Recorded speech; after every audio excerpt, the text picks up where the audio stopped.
¿Qué tal, amigos? Muy buenas tardes, un gusto saludarlos en su programa Abogados al Día, Data Protección, en un programa más. El programa de hoy va a ser sumamente interesante, los invitamos a que nos acompañen, veremos un tipo de caso, un tipo de problemática, un tipo de programa un tanto distinto. Pero bueno, antes de presentarlo, me permito presentarles y dar la bienvenida a nuestro co-conductor del programa, el licenciado maestro Joaquín Elizalde. ¿Qué tal, mi estimado Joaquín? ¿Cómo estás? Hola, mucho gusto, contento de compartir esta mesa con una gran especialista en propiedad intelectual. Claro. Ejerció la función pública en la materia, ahora es abogada particular en el sector y pues conocedora de estos temas que hoy queremos hacer un estudio de caso básicamente en términos generales porque el tema nos da para mucho. Claro. Y nuestra invitada es Dafne, la maestra Dafne Méndez. Les voy a platicar un poco de la maestra. Es abogada egresada de la Universidad Nacional Autónoma de México, especialista en Derecho de Entretenimiento por Dalhousie University en Canadá. Tiene una maestría en Derecho de las Tecnologías de la Información y de la Comunicación con especialidad en Protección de Datos Digitales en el Fondo de Información y Documentación para Industria en Infotec. Ha sido coordinadora del área de contratos y propiedad intelectual de ediciones en SM México. Trabajó en el Instituto Mexicano de la Propiedad Industrial como responsable de la Oficina Mexicana en el marco del Tratado de Cooperación en Patentes de Marcas, administrado por la OMPI. También se ha desempeñado como abogada en el Poder Judicial de la Federación y actualmente es asociada de la firma Rothschild Linder como abogada de propiedad intelectual y privacidad y bueno, mucho más, pero le damos la bienvenida a la maestra. ¿Cómo estás, Dani? Bienvenida. Mario, Joaquín, muchas gracias por recibirme el día de hoy. No, hombre, muchas gracias a ti, ¿verdad? Es un placer siempre compartir la mesa contigo y ya por segunda ocasión, la ocasión pasada habló sobre secretos industriales. Sobre secretos industriales es un buen programa. Hoy nos trae a la mesa una resolución de parte de la segunda sala de la Suprema Corte de la Nación, donde emite un criterio, una tesis de jurisprudencia, en virtud de la cual hace una especie de ponderación de derechos, la libertad de expresión, derechos autorales, el derecho de acceso a Internet, el derecho que tiene un titular de alguno de los derechos tutelados por la Ley Federal de Protección del Derecho de Autor, de que sean suspendidas las actividades que se consideren presuntamente como infractores. Como infractores, y con el que damos inicio a un nuevo tipo de programas. Es el primer caso que vamos a manejar en la parte de la Suprema Corte, los cuales estaremos haciendo más adelante con diferentes temas. Y bueno, viendo los mencionas, que habla nuestro experto en este tema que vamos a analizar el día de hoy, es nada más y nada menos que el caso Alestra. El caso Alestra, tan comentado, por eso está con nosotros la maestra para platicarnos un poquito más de ese tema. Mi estimada Dafne, ¿de qué trata la resolución del caso Alestra que se acaba de dar apenas en este 2017?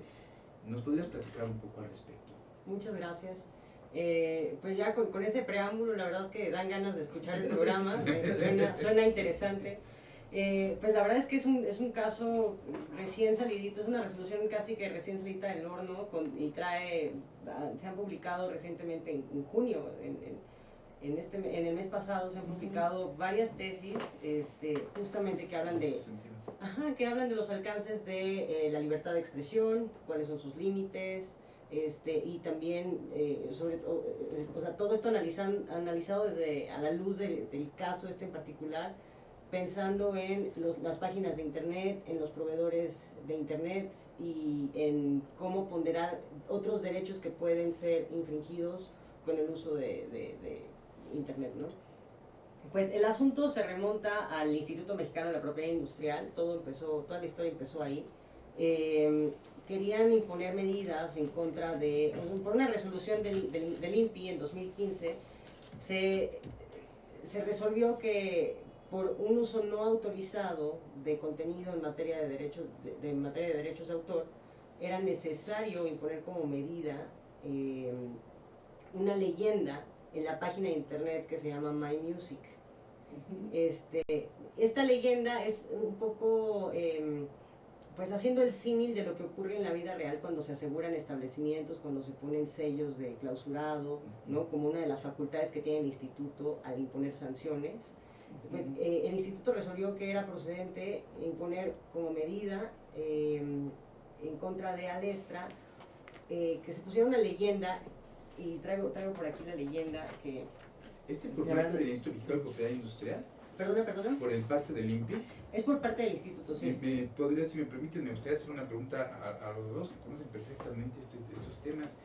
¿Qué no es derecho de autor el caso de intérpretes? Perdón, no es mi especialidad, ¿no? Pero sí me gustaría que nos platicaran un poquito, porque según yo tengo entendido, todo lo que tiene que ver con derecho de autor de intérpretes, pues, tiene que ver con... No, la verdad creo que tu pregunta es muy atinada. Y lógica. Súper lógica, porque en efecto normalmente el instituto, pues es el Instituto Mexicano de la Propiedad Industrial. Sin ser especialista en internet, porque no, pero es muy atinado. Normalmente el instituto conoce de todo lo que se refiere a materia de propiedad industrial, es decir, marcas, patentes, diseños industriales, modelos, secretos industriales, pero en este tema de derechos de autor, el instituto tiene facultades para investigar sobre infracciones en materia de comercio. Estas infracciones en materia de comercio están previstas en la Ley Federal del Derecho de Autor, en el artículo 231, y también dota de facultades al instituto para resolver sobre estas controversias. Y tan lo dota que le da también facultades de imponer medidas, ¿no? Previstas en la Ley de la Propiedad Industrial. Previstas en la Ley de la Propiedad Industrial, y justo también el artículo de reglamento de la Ley Federal del Derecho de Autor, el artículo 177, si no me equivoco. Sí, así es. Es el que dice cómo es que pueden hacerse estas medidas por parte del Instituto Mexicano de la Propiedad Industrial. Y todo esto viene muy a colación al asunto, porque justo el quejoso en el amparo pidió la inconstitucionalidad de estos artículos. Y bueno, lo veremos un poquito más adelante, pero sí, el instituto le tocó resolver sobre esta controversia. Son derechos de autor, pero el INPI tiene facultades de resolver sobre infracciones en materia de comercio. Y al final entonces el INPI lo que impuso como sanción fue que se impusiera una leyenda que dice algo así como: lo que pedían es que en la página de internet My Music se pusiera en cumplimiento de las disposiciones de la Ley de la Propiedad Industrial, de la Ley Federal del Derecho de Autor, se ordena por el Instituto Mexicano de la Propiedad Industrial que se suspenda la transmisión de contenido en esta página, ¿no? Y señalando el número de expediente del IMC. Es muy similar como cuando ocurre en el mundo no digital. Físico. Exacto. En el mundo físico, que es que van y ponen un sellito y te ponen el número de expediente con el que se lleva el asunto. Algo así, pero quisieron escalarlo ya al mundo digital, ¿no? La verdad a mí me parece que el esfuerzo del instituto es importante, es de reconocerse, ¿no? Porque cada vez se va atreviendo más a así hacer algo en medios digitales, ¿no? Pese a que pudiera ser justamente controvertida si tiene competencia o no. Ahora aquí también dentro de esta resolución algo que se me hizo muy curioso, ¿no? Un dato curioso es que cuando inició este amparo en un juzgado de distrito, se presentó en un juzgado de distrito especializado en materia de telecomunicaciones. Entonces desde ahí ya vamos viendo que la verdad que pues estamos todavía empezando, ¿no? a picar piedra en tribunales para fijar criterios, para fijar competencia, y en este caso en particular el juzgado especializado se declaró incompetente por razones de materia, lo mandaron a un juzgado de distrito en materia administrativa.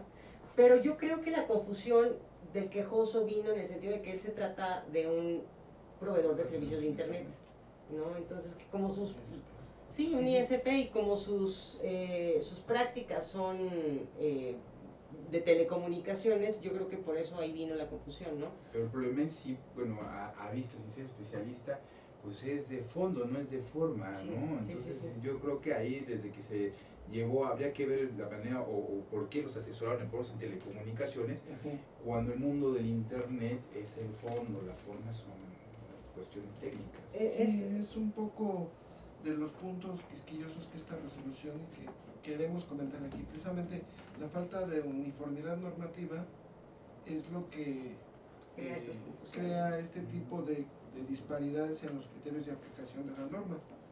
Y entonces Alestra, como es un proveedor de servicios de telecomunicaciones, y al tener su normatividad especializada y al existir un artículo dentro de la Ley Federal de Telecomunicaciones y Radiodifusión en la que autoriza a las autoridades competentes para solicitar la suspensión de servicios a los operadores de este tipo de servicios, De ahí nace su razonamiento de que la competencia corresponde a un juzgado de distrito especializado en materia de telecomunicaciones y radiodifusión. Pero lo cierto es que, más allá de eso, hay un contenido de fondo que es un derecho de propiedad intelectual, que está siendo ponderado, como nos platicará Dafne ahora, frente a un derecho autoral de naturaleza patrimonial y frente a un derecho de libertad de expresión que, a mi juicio, no se encaja en ninguna de las restricciones que pudiera darse a otro derecho para emitir este criterio.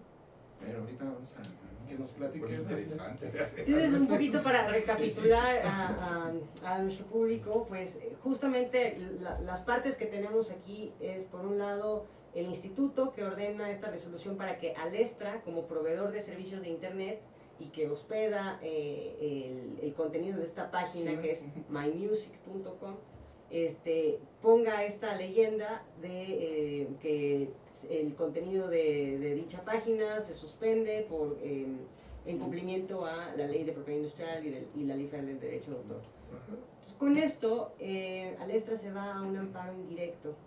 Ya decíamos, ¿no?, que se equivoca de tribunal, al final el juzgado especializado dice: no me toca por materia soy incompetente por razones de materia. Y se lo pasa a un juzgado en turno en materia administrativa, lo toma y resuelve. Este juzgado administrativo resuelve que, pues de entrada sobresee por muchas autoridades, porque es de estos amparos que citan ya sea al presidente de la República, Cámara de Diputados, senadores, que la verdad es que si no tienes un verdadero acto reclamado, pues es obvio que se va a sobreseer, ¿no? Y aquí el acto reclamado en realidad era la orden y ejecución de esta medida, ¿no?, de este oficio del instituto.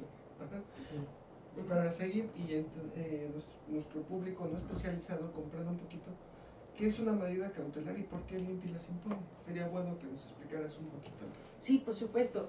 Las medidas cautelares nacen para proteger de manera preventiva, ¿no?, un derecho o que se continúe violando un derecho, ya sea de propiedad intelectual en el estricto sentido, que son derechos de autor, o propiedad industrial, que son marcas, patentes. Entonces lo que hace es que el instituto tiene facultades de poder asegurar un bien o solicitar que se suspendan ciertas actividades que están infringiendo derechos, ¿no? Entonces, si alguien está usando una marca sin autorización, el instituto puede ir y colocar sellos de aseguramiento para que esa mercancía no siga a la vista del público consumidor.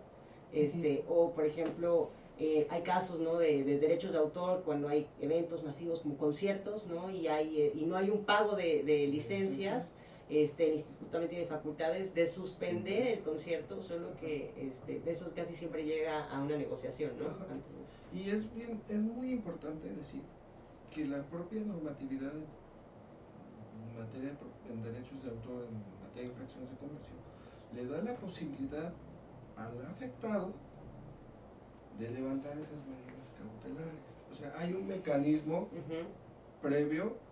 El mismo afectado puede solicitar el levantamiento de medidas ofreciendo una contragarantía. O sea, a mí lo de primera instancia que me llama la atención es que hay un medio de defensa ordinario, sí, para poderlas levantar. Y que se puede agotar. Y que se puede agotar, y que se debe, y que te da la propia normatividad los pasos a seguir para que tú optes por esa opción. Hombre, está excelente. Si me permiten, vamos a una pausa. Está muy interesante lo que nos están comentando y en un momento regresamos. Amigos, ya vieron, está muy interesante el programa. Los invitamos a que continúen con nosotros. No se vayan, en un momento regresamos.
conferencista internacional, experto en temas empresariales, experiencia de 18 años en empresas multinacionales, entrena ejecutivos vendedores y empleados de 62 empresas multinacionales.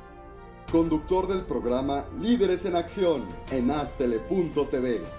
Ha brindado más de 2.500 conferencias en México, Centro y Sudamérica. Orador profesional y campeón nacional de oratoria. Considerado el comunicador del año. Gildardo Avendaño.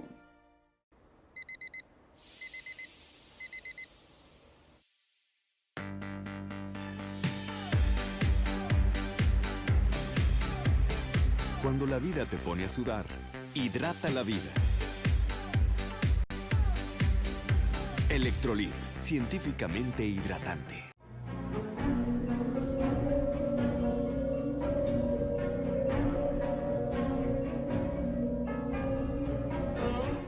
Rosso Fragola. Arte en fresa que seduce tus sentidos.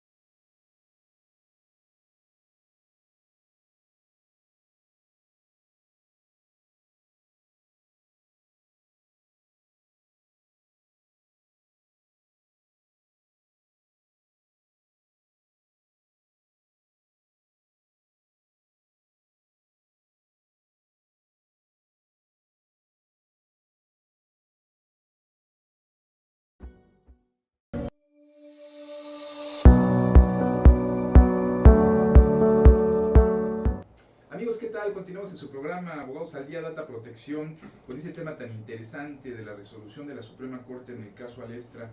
Y bueno, interrumpí un poco a mi buen amigo Joaquín Elizalde. Joaquín, si gustas continuar, por favor. Pues básicamente la maestra Dafne nos estaba platicando respecto a la naturaleza de las medidas, cómo su carácter preventivo impide o incentiva el cese de actividades que puedan afectar un derecho de autor y cómo es que el INPI tiene facultades para imponerlas.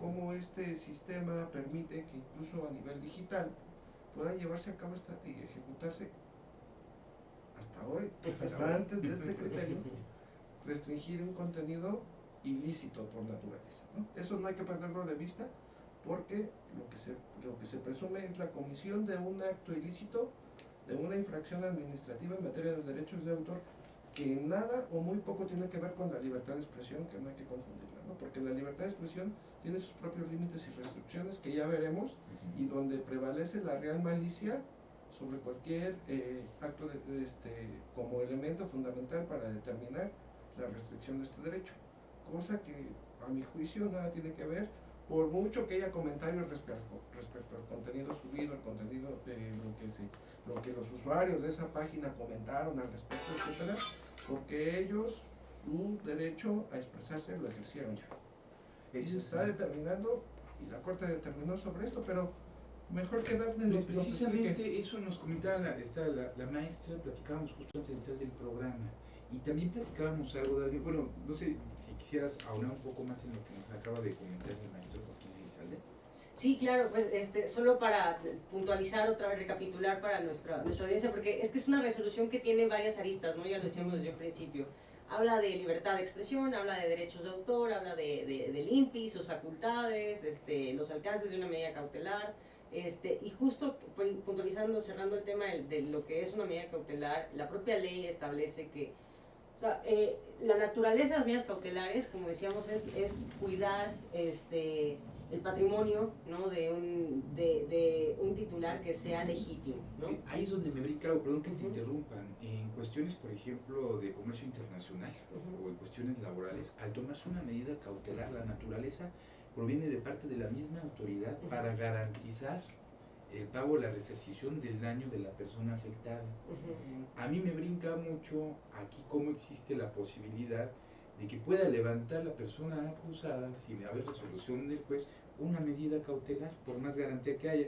En mi punto de vista, perdón, un poquito sin ser experto en esos temas, pues se pierde la objetividad o la razón principal de la medida cautelar, que es la garantizar por parte de la autoridad la resarcción del daño. Pero bueno, no soy Es que la experto en medida este cautelar tema. en la materia es distinta a la laboral. Ahí sí garantizas el daño. O en, que o en la causar. comercial, ¿no? Y También aquí, se puede es hacer, civil. o en la civil. y aquí la idea fundamental es hacer cesar presuntos actos infractores.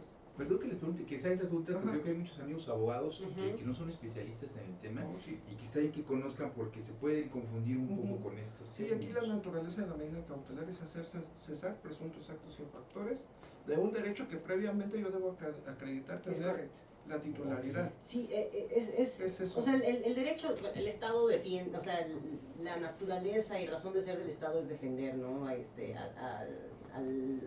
su población, y bueno, defender la Constitución. Y en este sentido, las medidas cautelares lo que exigen es que acredite ser el titular de un derecho, que ese derecho se encuentre vigente, que otorgues una fianza suficiente para, en caso de que se causen daños, Es el asunto de la y que fianza. proporciones información necesaria para la identificación de los bienes Los establecimientos. o los establecimientos que están infringiendo.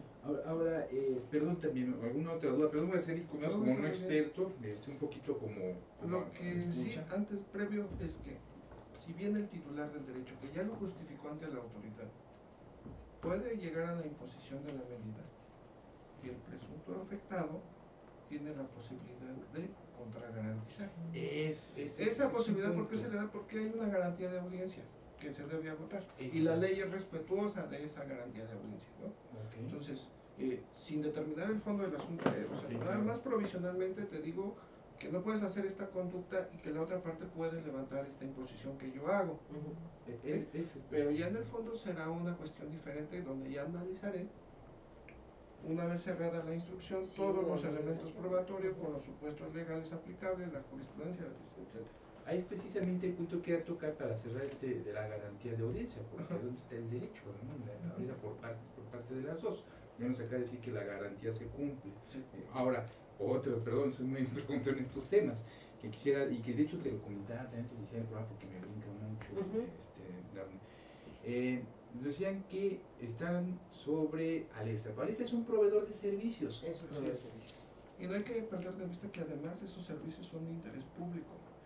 Aquí lo que no me cuadra un poco es que están sobre, y no sobre, están sobre quien provee los servicios y no sobre la empresa en No. cuestión. Es que el proveedor de servicios es el medio mediante el cual el contenido presuntamente ilícito se hace llegar al usuario final. Fíjate que esa doctrina es muy americana. Yo lo que Muy Google.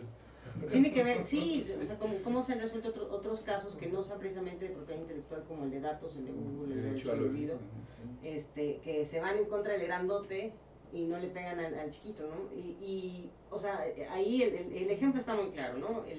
Quien subió el contenido en el caso del derecho al olvido no fue Google, sino fue un tercero. En ese caso fue un periódico español. Y toda la resolución versa entre lo que hizo Google, lo que puede hacer Google, entre lo que dejó de hacer Google. Y esto es lo que está pasando aquí otra vez. Están atacando a los proveedores de servicio de Internet para que sean más... Yo creo que esto tiene que ver con que cómo puedo asegurar yo, como yo soy el titular del derecho de autor, cómo puedo asegurar que la medida se pueda imponer. ¿Cómo puedo asegurar de que me paguen daños? ¿Cómo puedo asegurar de que haya alguien que responda por el contenido que se encuentra en Internet? Creo que si te vas en contra de el titular de la página, que es mymusic.com, seguro te estarías enfrentando con un árabe o con un no sabes, con un ruso, no lo sé, ¿no? Con alguna persona tal vez de una jurisdicción La territorialidad. Sí.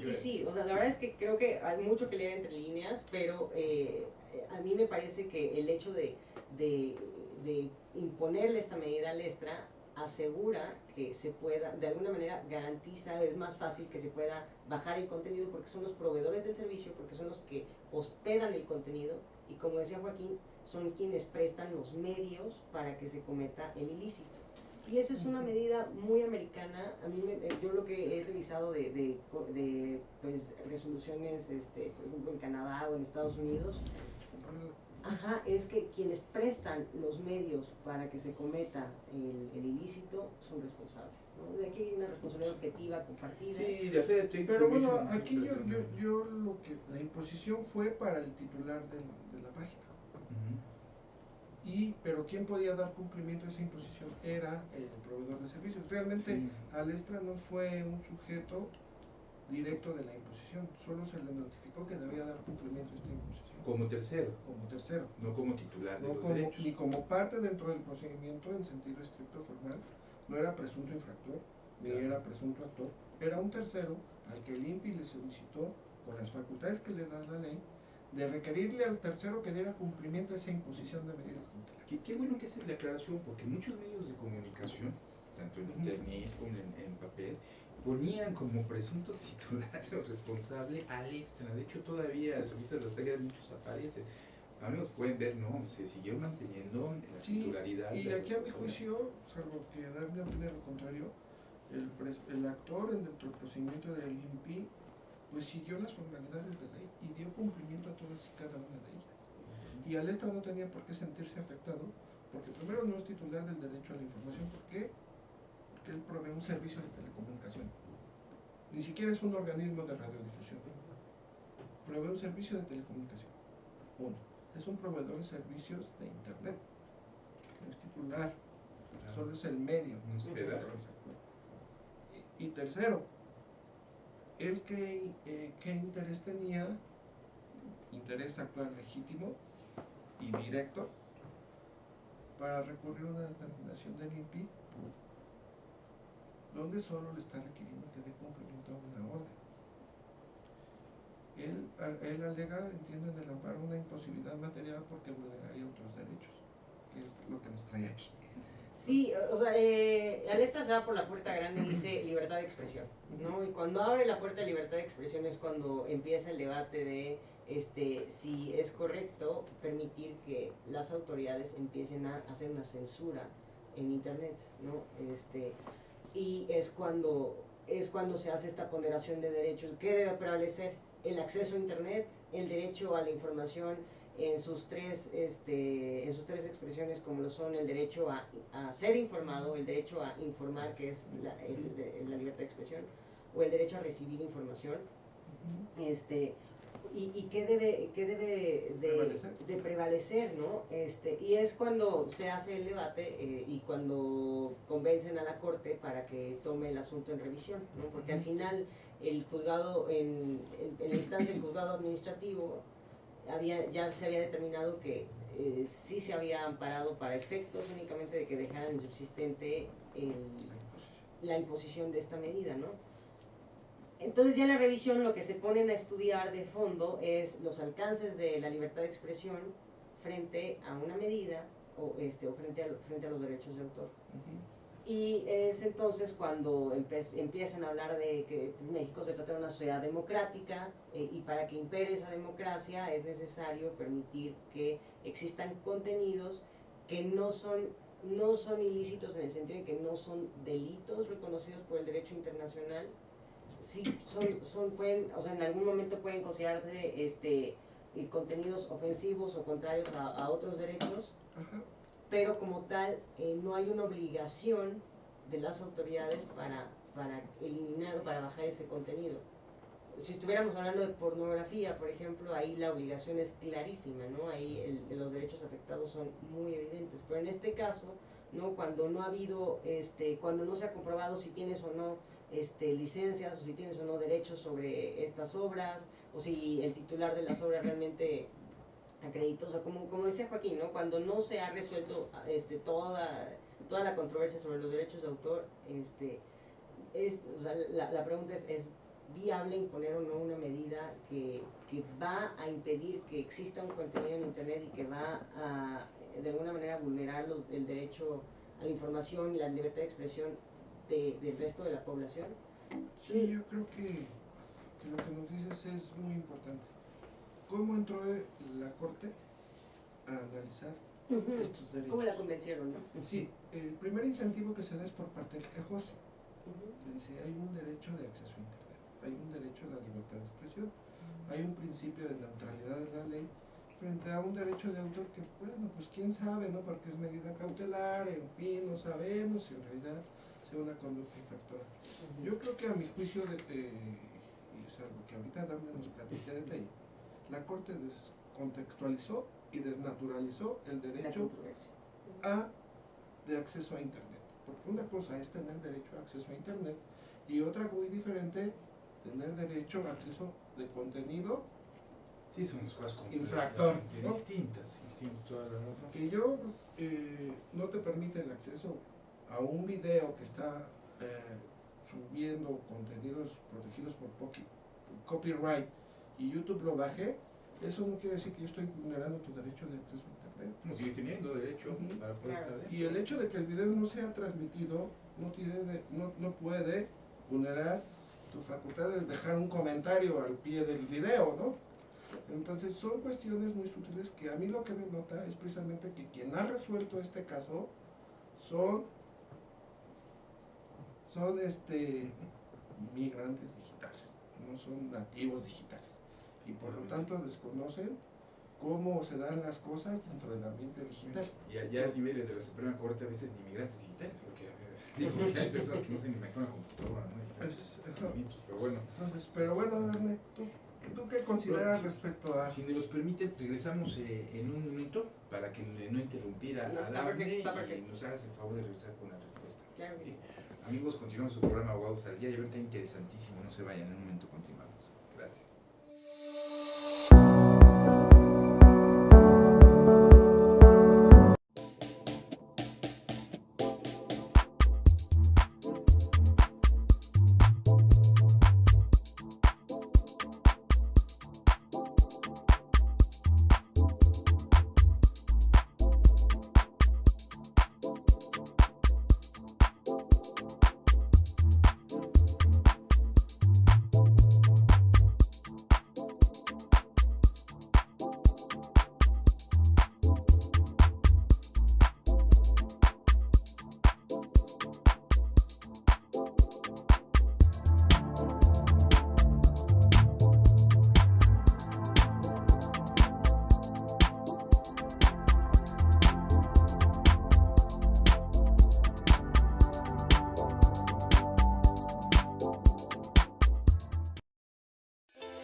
Avendaño.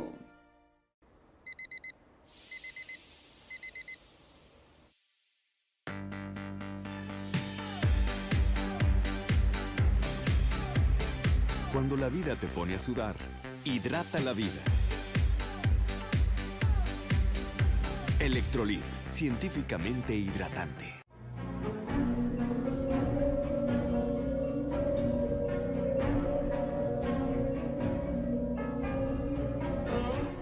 Rosso Fragola. Arte en fresa que seduce tus sentidos.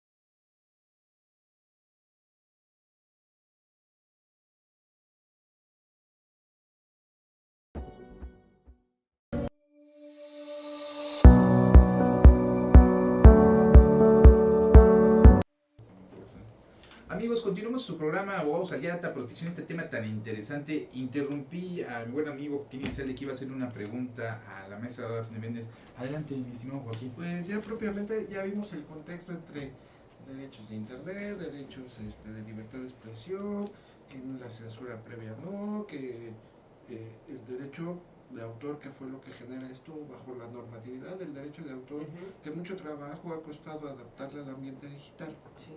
Para que la Corte determine que es una medida desproporcionada frente a la libertad de expresión. A mí me parece, como lo comentaba hace un rato, que se trata de desconocer mediante un criterio el ambiente digital y cómo es vulnerado el derecho de autor en estos medios en la actualidad.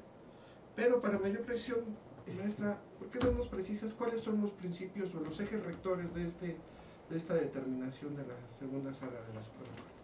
Sí, pues el fondo del asunto y los ejes rectores, tal cual el planteamiento del amparo en revisión fue que no se otorgó garantía de audiencia previo a la emisión de medidas ordenadas, una. Dos, que el oficio reclamado carece de una adecuada fundamentación y motivación al establecer medidas que resultan desproporcionadas, improcedentes e innecesarias. Y por otro lado, que no se le puede ordenar llevar a cabo acto alguno al extra que pudiera constituir una violación de los derechos de terceros. Es decir, violar la libertad de acceso a la información o acceso a internet tal cual a los consumidores de Alestra, ¿no?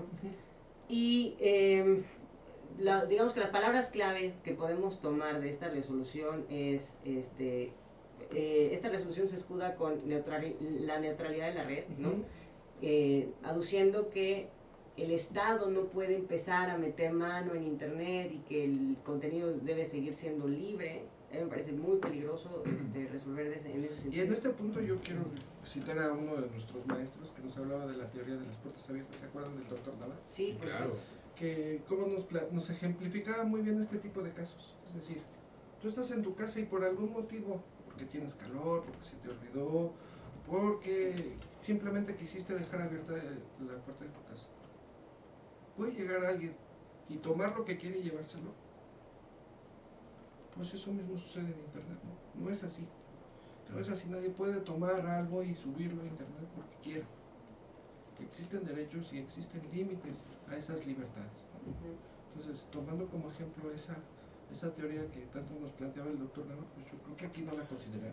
Y yo me atrevería también, excelente tu punto de vista, recuerdo un poco y saludos por cierto al doctor Nava, ¿no? Donde se encuentre un gran amigo. Habría que ver, pues está también la otra internet, la deep web, ¿no? El lado oscuro del internet, que en teoría es el que no está regulado, en el que se pueden subir X cosas porque no puede haber un seguimiento tal cual por parte de la autoridad. Si no, pues qué diferencia hay entre una red y la otra, ¿no? Yo creo que a esos asegúnes completamente. Sí, y el principio de neutralidad en internet no quiere decir libertinaje, ni hacer y deshacer lo que a uno le parezca. Primero porque, a mi juicio, Alestra es un proveedor de un servicio de interés público. Claro. Y como tal debe ceñirse a la normatividad y cumplir con las instrucciones que una autoridad, en uso de sus facultades, puede realizar.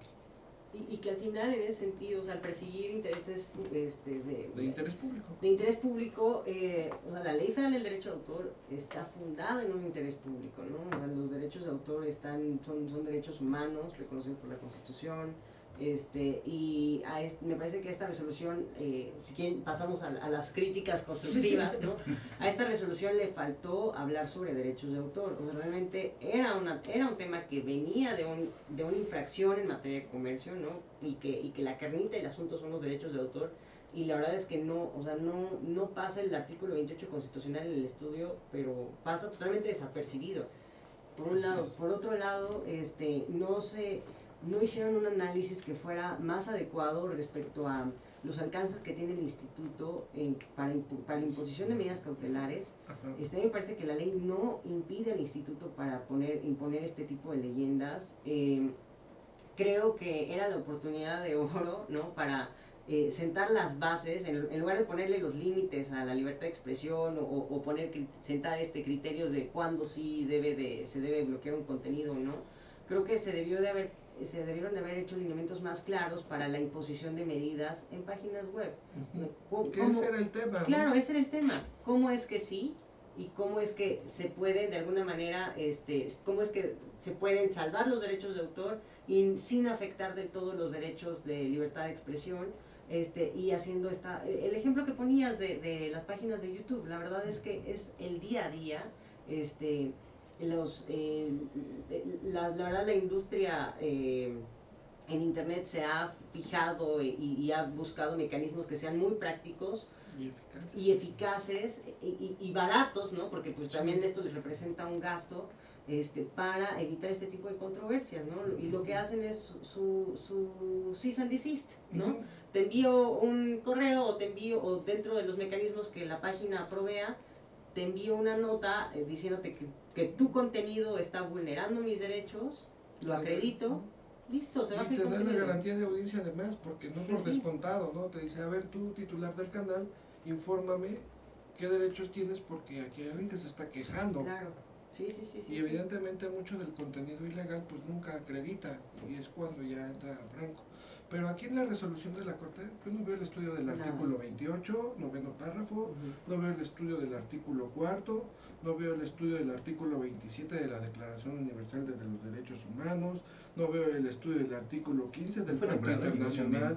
No fue nombrado, pero si están haciendo una ponderación de derechos humanos, que estos artículos refieren el derecho de autor y el derecho de las personas de beneficiarse de los avances de la cultura, participar en los elementos culturales, pues debió haber entrado al análisis y no hacer una supuesta ponderación respecto a una libertad de expresión que no era tema de controversia frente a un derecho autoral que sí tiene elementos para hacerse. ¿Dónde está el análisis de la Convención de Berna? ¿Dónde está el análisis del 27 de la Declaración Universal de Derechos Humanos, del 15 del Pacto Internacional de Derechos Económicos, Políticos y Sociales, del cuarto constitucional, del 28, etcétera? ¿Dónde está? No, y lo que hace la resolución es citar una serie de soft law, ¿no? De derecho que no es vinculante para el gobierno mexicano, ¿no? Que suena muy bonito, que forma parte de las directrices de la ONU, que explica los alcances de internet, la importancia de tener neutralidad de la red, de evitar la censura previa, pero que deja de lado normas que sí son obligatorias para el Estado mexicano, que sí eran vinculantes y que sí tenían que ver con el fondo del asunto, ¿no? Que además ni siquiera censura previa existía porque es una medida cautelar. Es una medida cautelar y se debe acreditar en ese momento tener la titularidad del derecho. O sea, claro. No hay ninguna censura previa, todo es consecuencial de que hay un contenido ilegal arriba en internet del que yo te acredito ser titular para que impongas esa restricción, ¿no? En fin, ¿qué otro criterio adopta? La verdad es que salieron apenas el 16 de junio de este año, con motivo de esta resolución, salieron diversas tesis aisladas, ¿no? Una, por ejemplo, dice, bloqueo de una página electrónica, dicha medida únicamente está autorizada en casos excepcionales, ¿no? Entonces, otra vez, el tema de hablar de casos excepcionales lo vuelve a dejar vago, tan amplio. Más amplio, más bien indeterminado. Sí, más que amplio. ¿Y a criterio de qué, no? También. A criterio de que alguien pueda llevar otra vez un asunto a la corte, ¿no? Sí. Para darle la vuelta. La verdad es que creo que sí es una lástima que no se hayan puesto a estudiar estos casos como lo han hecho en otros países, haciendo, pues, si no una verdadera ponderación, haciendo un verdadero ejercicio de cómo sí preservar los derechos de autor frente a contenidos que son totalmente piratas, ¿no? O sea, ya sean torrents, ¿no? O lo que pasó con Pirate Bay, ¿no? Claro. Que costó mucho trabajo, empezando porque no encontraban los servidores.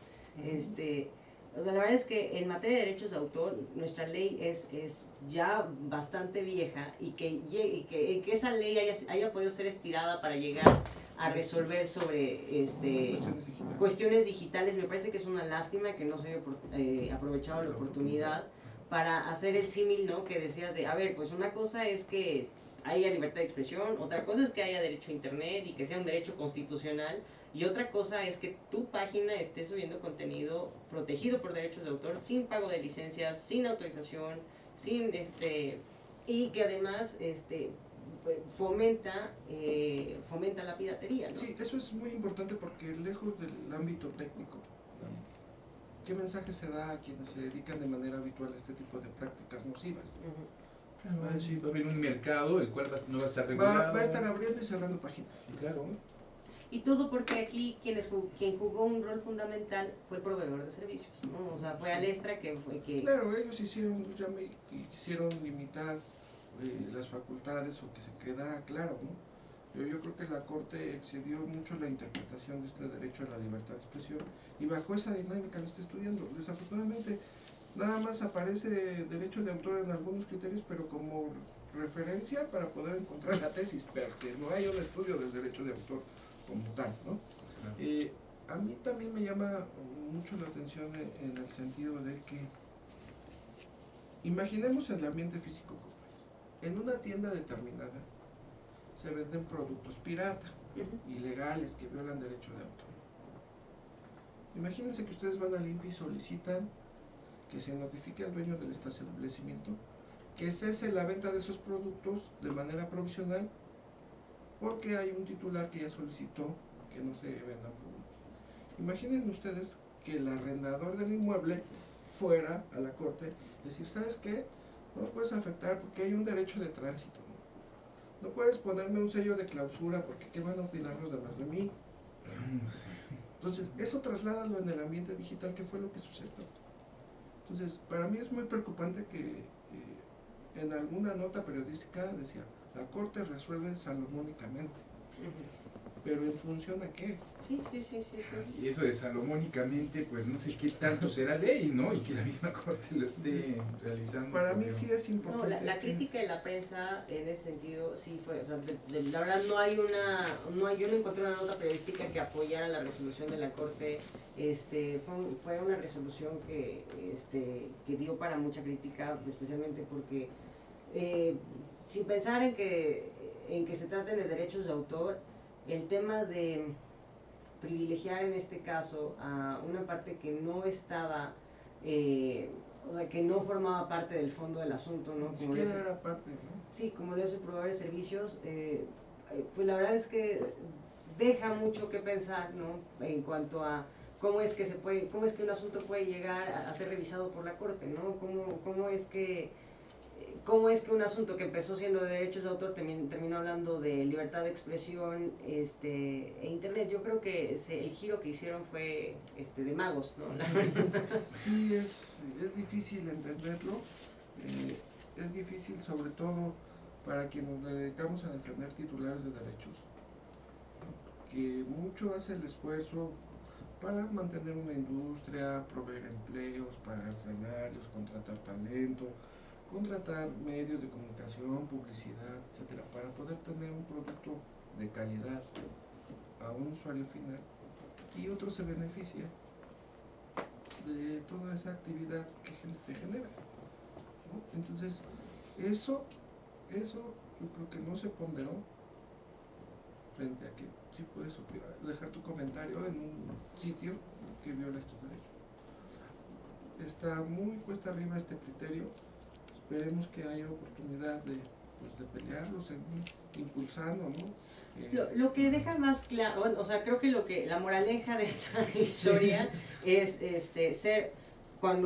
el momento en el que se pidan medidas cautelares, ser más puntuales en cuanto a cuál es la afectación del derecho, y sobre todo para poder superar esto, el criterio de caso excepcional, ¿no?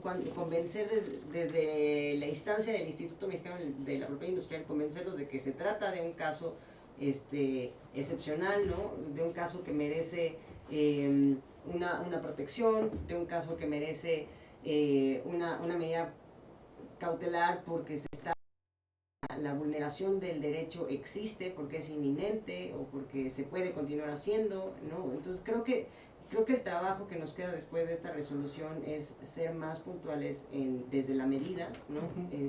Para que tengan menos posibilidad de escaparse en una instancia. Sí, y aquí lo que dices pues tienes mucha razón. Hay que buscar, digamos, como abogados propulsores de defensa de los derechos autorales, pues sí hay que buscar ingeniárselas, ser creativos en este sentido.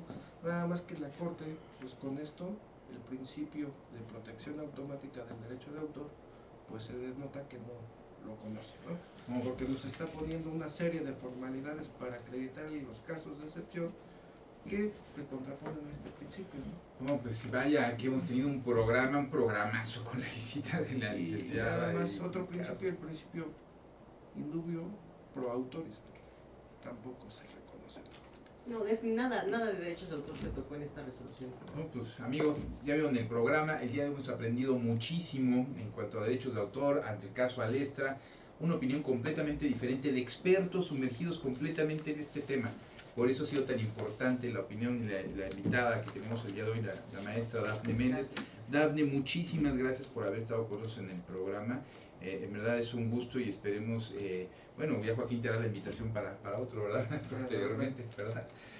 ¿Algo que quieras agregar? No, pues más bien, Dafne, algo que quisieras agregar y que no te preguntamos o que no te dejamos. No, la verdad que creo que este criterio, en lugar de desanimarnos, pues nos da para ser más ingeniosos, defendiendo derechos en entornos digitales.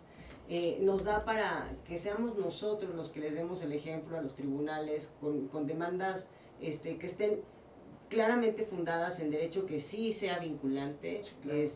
Y poniendo tal vez casos, ejemplos de cómo se han resuelto en otros países y de cómo el derecho comparado.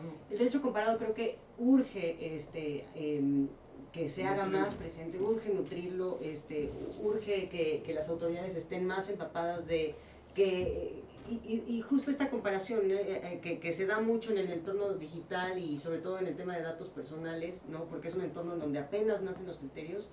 Creo que le llaman la doctrina creo que se llama de espejo, ¿no? Sí. Que es que traslades una situación que ocurre en el día a día a un entorno digital, que el ejemplo que pusiste es súper atinado, o sea, cómo lo que sucedió en esta resolución de la Corte es tan absurdo como haber permitido que subsistiera piratería en un establecimiento formalmente establecido. El fondo, no el medio, ¿no? Siempre resolver de fondo y no por otras cuestiones, ¿no? Yo creo que es un asunto que nos da, nos da oportunidad de mejorar desde la primera instancia, ¿no? Pedir una medida que se adecue a esta realidad. Muchas gracias por haber estado con nosotros, mi estimado amigo. Gracias. Muchas gracias, Dafne, un placer. Al contrario, gracias a ustedes y pues espero pronto visitarlos. Sí, claro que sí. Muchas gracias, amigo. Hasta luego. Gracias, hasta luego. Muchas gracias, nos vemos, hasta luego.